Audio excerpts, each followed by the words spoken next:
Stokvel Masterclass, the gateway to wealth and wisdom. Each week, we speak to inspiring thought leaders and innovators from diverse fields. We're here to equip you with the necessary tools and information to unlock your financial future. Let me ask you a question. Did they teach you about financial education at school? Or did your parents ever teach you about it? My point exactly. Listen in as Tula and Kabela unwrap everything that you need to know about money, investments, entrepreneurship, and how to create wealth. Give it up for Tula and Kabelo. Okay, welcome to the Stokvel Voice Masterclass. Today we're talking with Ntabeleng Nkotsi, the founder of the Young Women in Business Network, which is doing great things and wanting to establish the first woman-owned bank. Welcome, Ntabeleng. Thank you so much. Yes. So, we have a question. Yes. What is YWBN? So, Young Women in Business Network, in short, YWBN. I started it in 2009 as a young black woman wanting to get into business. At the time, government was talking about you need to be young, you need to be black, you need to be a woman. There's so many opportunities. And I thought, yeah, I'm going to be so rich. And, well, that was not the case. No, it was hard. But then I'm a born entrepreneur. I'm somebody who loves working with people. My passion is people. It so happens that my business ideas are around people. So when I realized that these opportunities are there and these challenges as well, I then realized I can do this thing by myself. I'm driven enough. I think I can, but let me do it as a collective. Yeah. So in 2009, we then came up with a concept to do a business conference every year, where we call it Young Women in Business Network Annual Summit. We had our first one in 2010, where we're introducing young women and men, because we don't exclude men, to existing business opportunities. So what we do is we do research in terms of what opportunities are there, how can we, using the broad-based black economic empowerment, so understanding the legislation and then saying how can we penetrate the market. So that was the Young Women in Business Network, how it was formed. And then in 2011, that's when we did our first investment as a board base. Then only finding out that Stokvels were making 40 billion. And I was so excited. I was like, Stokvels, 40 billion, impossible. How so? Yes. But then it kind of like opened my mind to what the power of numbers and the group economy is. So that's how we started, yeah. You did mention now that men can join. How many men do you have that have joined so far? The broad-based, when we did the first investment where we saved money, 1,000 rand every month in 2012, we had about 3 men at the time. So we saved money every month, and then with that we raised more money, and then with that, with other investors, we bought 26% shareholding in a logistics and warehousing company. Now with the cooperative financial institution, we're 76% black women, but our constitution says it must be 60% black women. So men can join. Yes, men 40% is men. So is there still space for men to join? Of course. Okay. So is there a cut-off date for men or women to join YWBN? No. So how the cooperative financial institutions, cooperative banks, how they work. In 2014, I was introduced to this concept, right? I mean, living in South Africa and knowing the banks that we currently have, I didn't even know that there were cooperative banks or mutual banks. We only know the commercial banks. Yes. So I was in Switzerland there representing women in South Africa when I learned about it. Like how God works. Like we had to go all the way. So go to Switzerland. What's happening in your own country? And then come back, I'm like, yo, guys, you know I was in Switzerland, but okay, but here, this is what we know. Yes. So we came back. At the time, it was the 5th annual Young Women in Business Network Summit. And then we spoke about it, and then we presented, we called the CBDA, which is the regulator, which is called Cooperative Banks Development Agency. We called National Treasury as well because CBD is under National Treasury, just to present so that they don't say Ntabeleng is lying, you know. So the requirement is a minimum 200 people, 100,000 rand share capital, and then they have 3 types of licenses. One is savings purely, so you can just decide to save. The second one is loans. You can just decide to give out loans. And the third one is a combination of the two, both savings and loans. And then they have something that they call a common bond. A common bond is what is it that brings us together? Why do we want to? That's a Stokvel, right? Stokvel is why are we here together? We have a constitution. We have policies that guide us when do what not. So we had that. So the common bond, they define it in 3 ways. Geographic, people living in a certain area can decide one. Second one is people employed by a certain employer, they can decide one.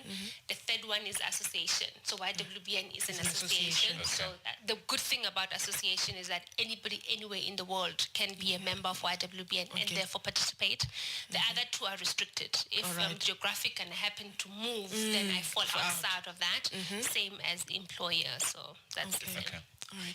So, I mean, that's actually quite fascinating that you were able to bring together 200 people under this common bond in your association. How did you actually manage to get that right? And where did you find these 200 people? Okay, so the benefit from our side is because we had existed, right? So like I said, the Young Women in Business Network started in 2009. So by the time we said we were going to do this, we already had a following and we had a database of people then to talk to. At the summit, that's where we take decisions to say, it's always people always say yes. Ladies, gents, are you going to start a bank? Yes! We are going to contribute? Yes! Come contribution? No. Exactly. It's always the case, right? But that gives you the energy and the hope and the drive to say it's possible. Can you imagine if we had said, let's start a bank? No. We were not going to then think it's possible. So the yes and, hey, you guys going to contribute? Yes. And we're like, let's go. And then, nobody. It is that. So we used the network. Luckily for us, the first time we sent, after the event, we sent out, so we took like a month off just to put ourselves together as well. And then we sent out an email to the database to say, okay, we're now ready to start, okay? And the first email we got back was, give us the banking details. Oh, great. And we were like, okay, Pasha, so what do we do? You don't have a bank. We were just expecting, okay, let's meet and discuss. And that person is not a member even today. Oh, wow. I promise you. So what that did was the person said, give us the banking details. I want to deposit the money. We were like, okay, so what do we do? So we had to sit down and say, okay, so what do we do? And then that forced us to go sit and strategize and say, okay, so when this thing happens, then what do we do? It gave us that thing to say, your people want to contribute. Okay, so we need banking details. Okay, cool. Let's use this company to register because you can't legally register if you don't have the 200 people. So you need to have an entity, which we had the network one, for people to deposit money into. And then only when you have everything, then you can go register. And only when you are fully registered by CBDA and CIPC, you can open an actual bank account for the CFI. Okay. And how long is that whole process? Look, it took us 9 months. Very good, because it has never been done in this country. That's record time. So 100,000 rand share capital, we did it at 2 million because our share capital was 10,000 rand per person. And then we went for both savings and loans. So we're saving 1,000 rand. So we pay 550 rand annual membership. 10,000 rand share capital, which is once off. And then we save 1,100 rand every month. We gave ourselves a period of 5 years as a start. Why we said 5 years? Because it takes time to build and put things in place, systems in place. So 5 years, know what is the return.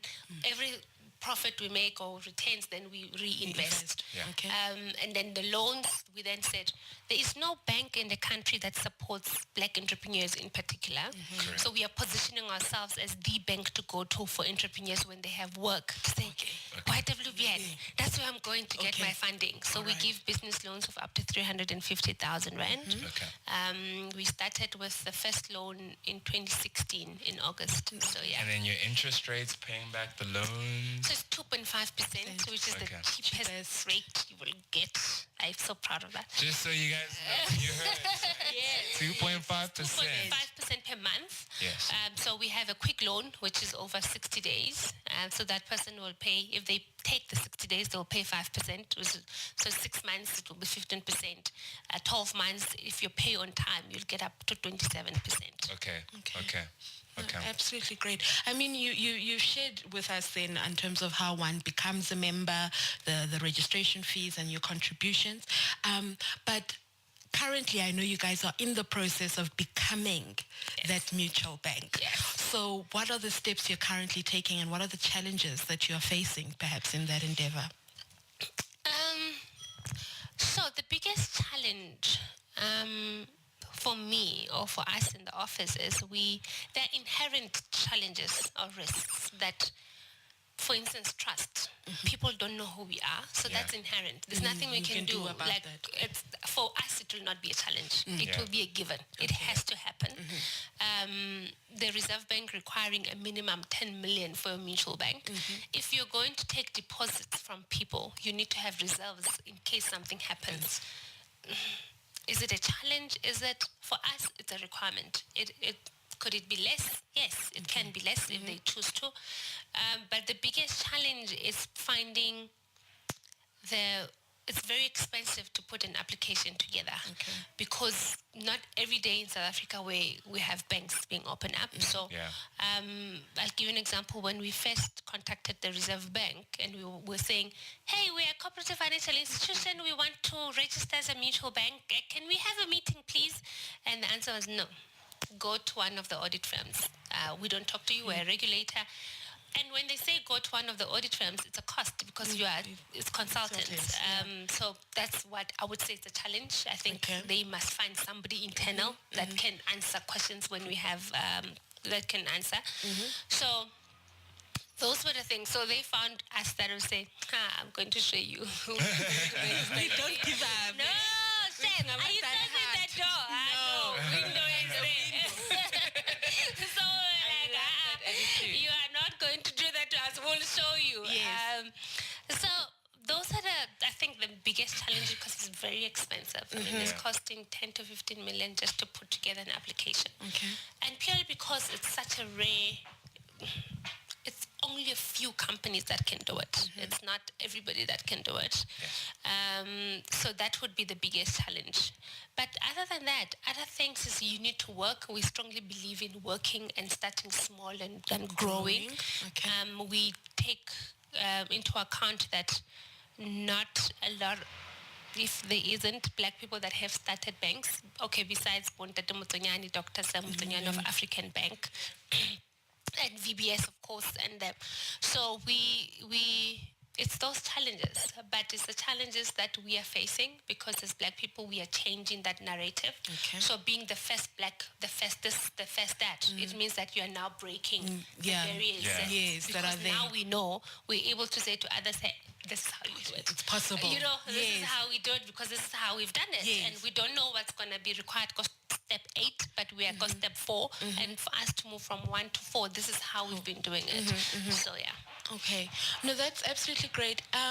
So what advice would you give to other young men and women who are looking at you and are wanting to be groundbreakers, not necessarily in the banking or the financial industry, but in whatever fields they're in? How would you motivate somebody who wants to be a first in their industry? Okay, so what advice I would give? First, I would give advice to Stokvels and say, we have the power in our numbers and in the money that we have, right, as a collective. Moving from buying, the research says we now make about 50 billion in terms of Stokvels. That money is spent 15 December to 23rd of December, 44 billion of that is spent on groceries. And now we're getting into Stokvel study property and traveling and all of that. Yes. It's at least we're waking up to not the cycle. January, we start over again. It's more thinking, okay, so we have 50,000, or we have 20, or we have 100, or we have 500,000. How can we, let's take 40% of that, use it for long term. Let's share the 60%. Let's not take away the sharing, because that's how it's done. But take some of that and invest it and grow your portfolio. So for people that are in Stokvels and are starting and they want to get into business, it is realizing that as an individual you can't. It's there's nothing that's going to happen.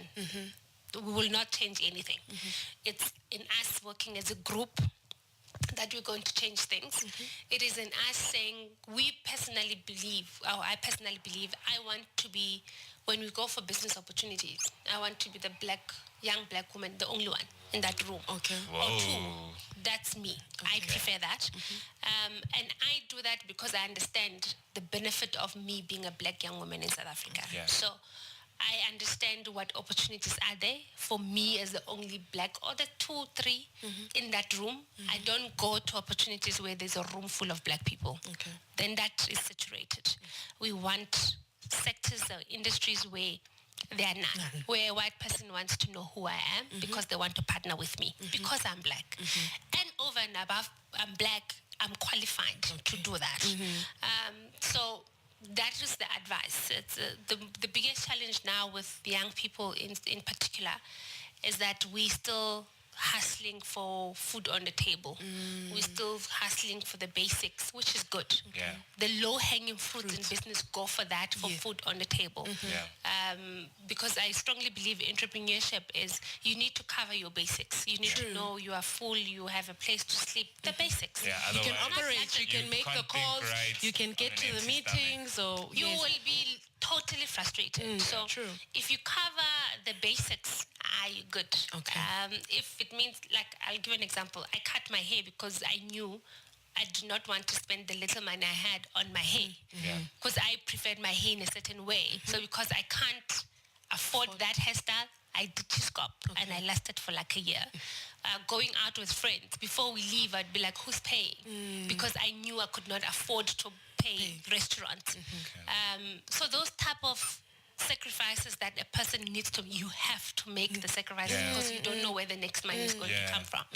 But once you have your basics covered, you have that low hang that you, it's good. Go for the big ones. Go for those ones where they're hard. The bank is hard. I don't want to lie. It is hard, guys. But the sacrifice we're making is, we said as a group, Pasha, we covered, right? Our basics are covered?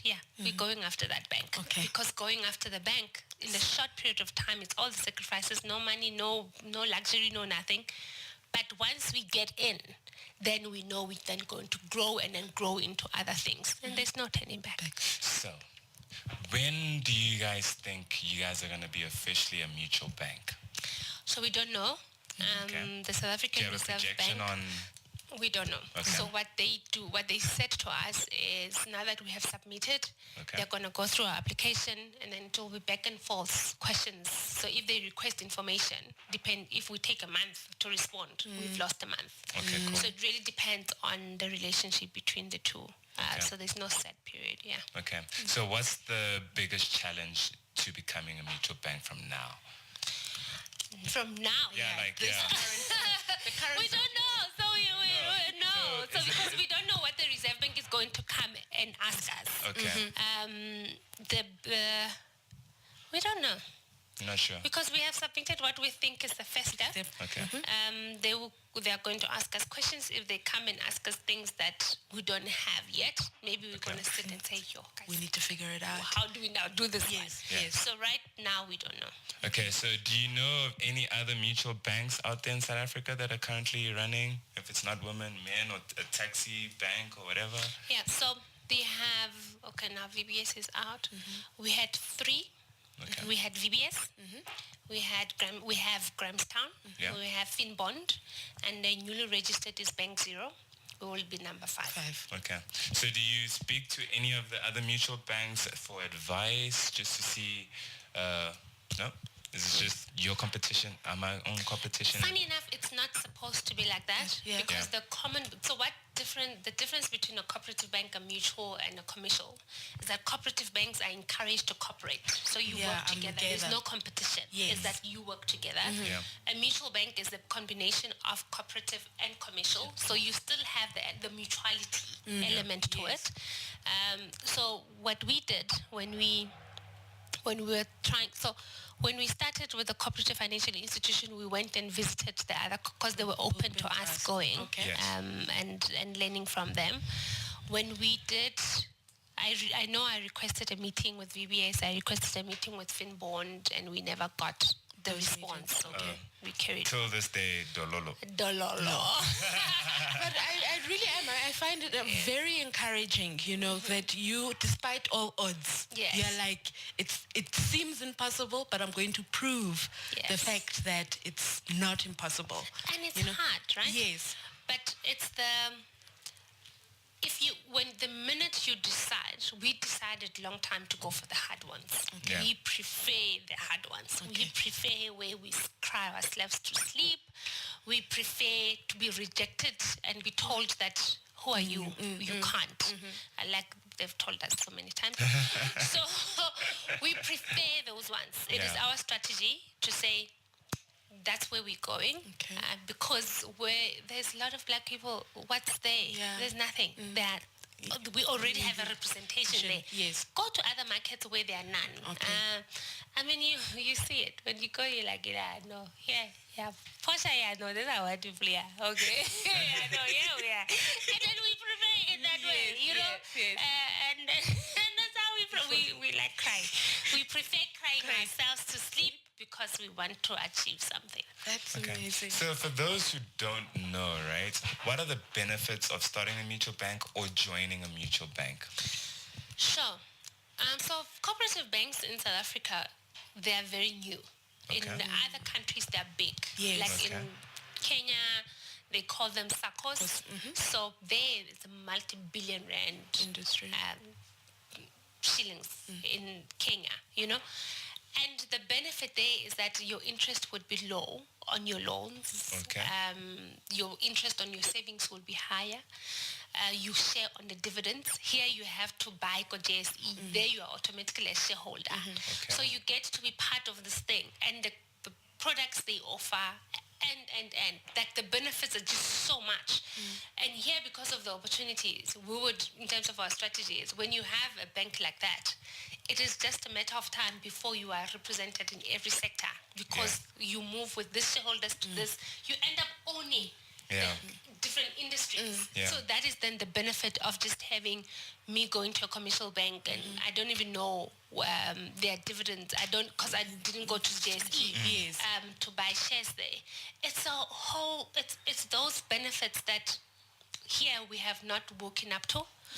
Whereas in other countries, that's actually what they use SACCOs to run the country. They actually contribute. I think Kenya, they contribute 45% of their GDPs from SACCOs. Wow. You are joking. That's how serious it is. So what do you think then in your mind is the reason that South Africa is lagging in... Or a step behind. Or a step behind in the cooperative banking industry? I think I would take it back to just the word cooperatives. The way it was sold in the country, it was cooperatives is like your lower end people. It's like government, the way they sold it, it was like, people high unemployment rate, put yourself together, group each other, and then we're going to give you funding, go do farming, go cooperative. So they didn't sell it to intellectuals. I'm not saying that the people on the lower ground are not intellectuals. They are, hence they run successful cooperatives.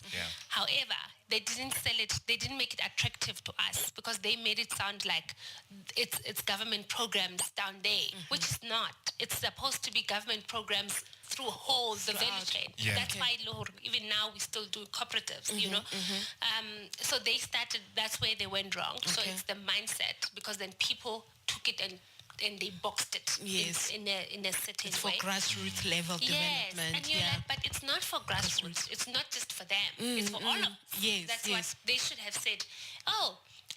We instead of P2Y and close corporations, there's a cooperative, and left it at that, and then started supporting it, and then that, and then over and above now in terms of the financial sector.